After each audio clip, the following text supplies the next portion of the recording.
Hey guys, thanks for joining me for another Dissidia Final Fantasy Opera Omnia video, and today we are going to do a Should You poll on the next upcoming banners. Now, I am recording this on Sunday night before the community stream on Monday night.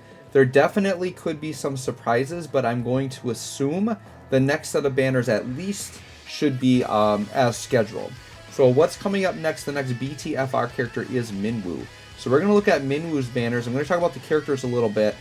Give you my overall recommendation on if you should summon or not, and then you can kind of decide for yourself based on my character descriptions. The other thing you guys can do when deciding on characters, you can always wait until my character guides drop, actually see them in play, get the kits explained a little bit more, and then just see if you like the characters.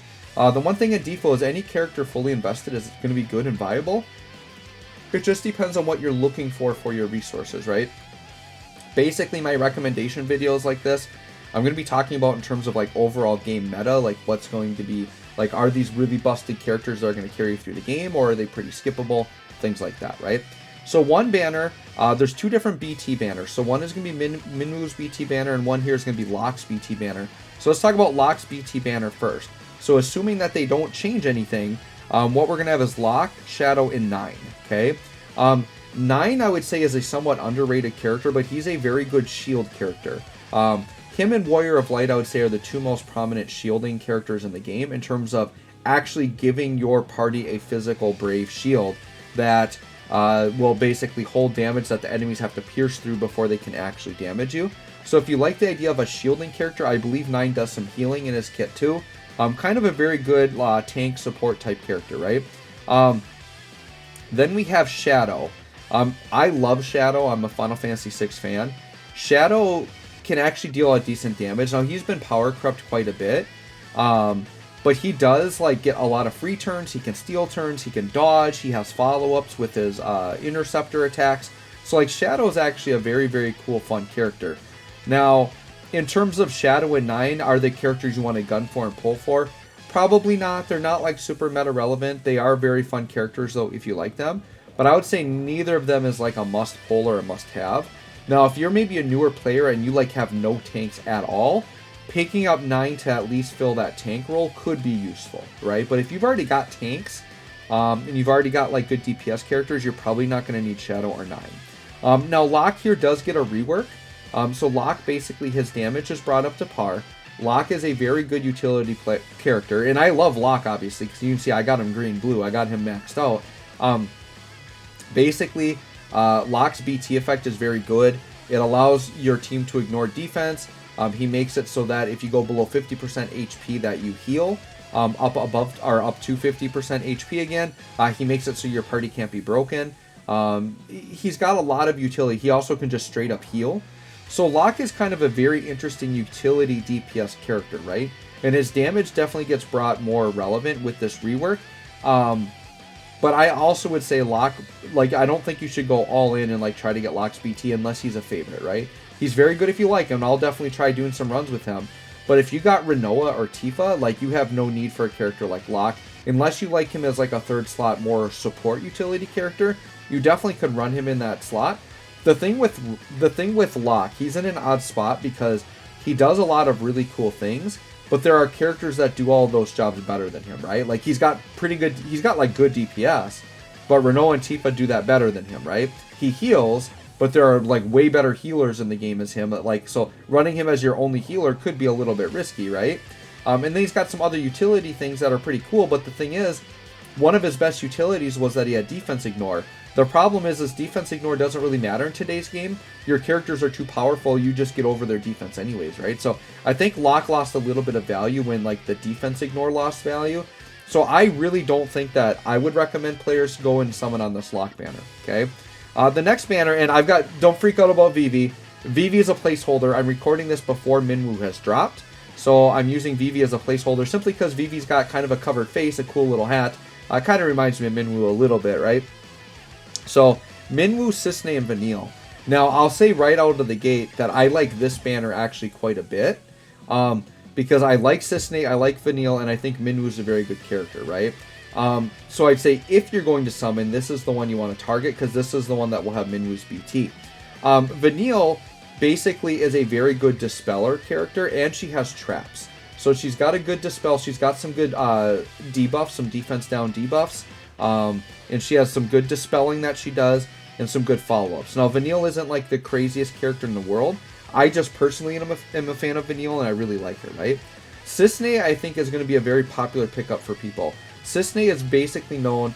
Basically, her role is just off-turn damage. And off-turn damage is a real key to doing a lot of damage during a force time, maximizing that and getting these kind of one-hitter quitter force times. Having a off-turn damage dealer like Cissnei is very important. So what I would say is this: if you are a newer player or a player who does not have off-turn in your box, Cissnei is a very good pickup.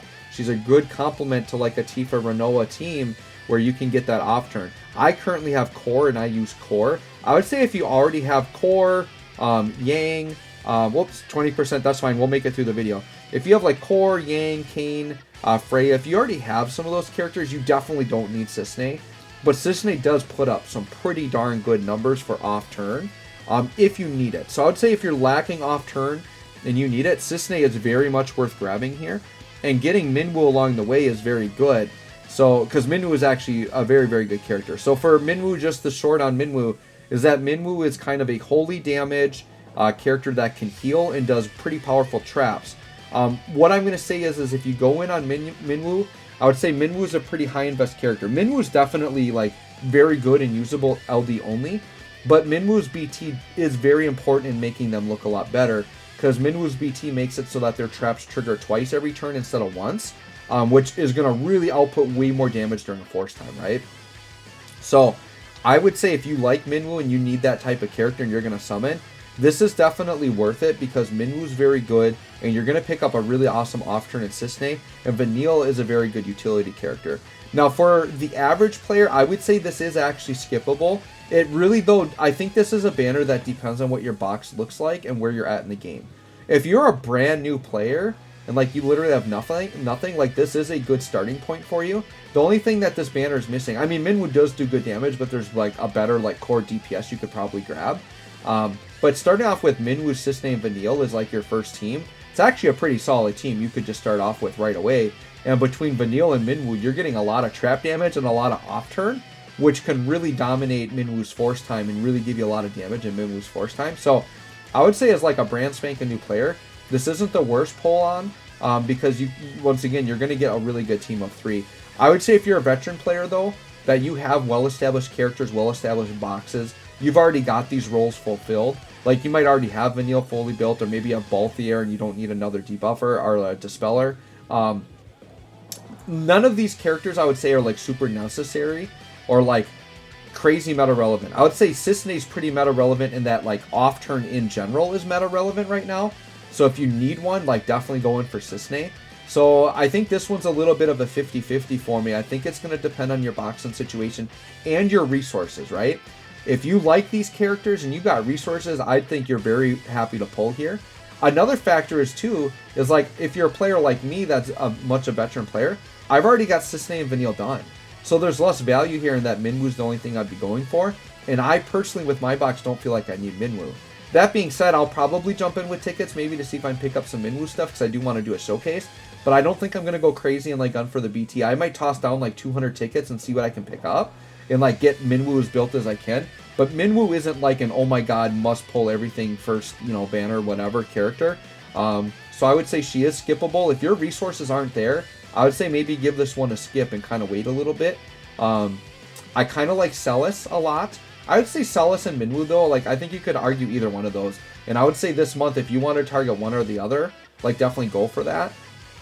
But I think overall this month, there is some fairly skippable stuff. Now, keep your eye out on that community stream, because there could be some kind of crazy global first thing. There could be a time travel character. They definitely could throw us for a loop. But as it stands right now, I'm going to say I would for sure skip the Locke banner. And then the Minwu banner, I think it's going to depend on your box. So if you have a specific situation, you want to go into the comments, let me know what your situation is. I can maybe give you a better recommendation based on that. But I would say for the average player, you're probably okay to skip this. If you want to join my Discord to get advice as well, feel free to jump into there. I have a lot of DFFOO content creators in my Discord, so either them or myself or just somebody else in the Discord. Definitely, if you want to get a multiple opinions on it, you definitely can jump in and do that, right? Actually, seeing Hope on my screen, he's a character that should be getting a Force, I believe, this month. Hope is actually pretty darn hype as a really good support character. So he's another one you might want to wait on too and gun for that Hope banner. So anyways, guys, thanks for watching. Hope this helps. We'll catch y'all on the next one.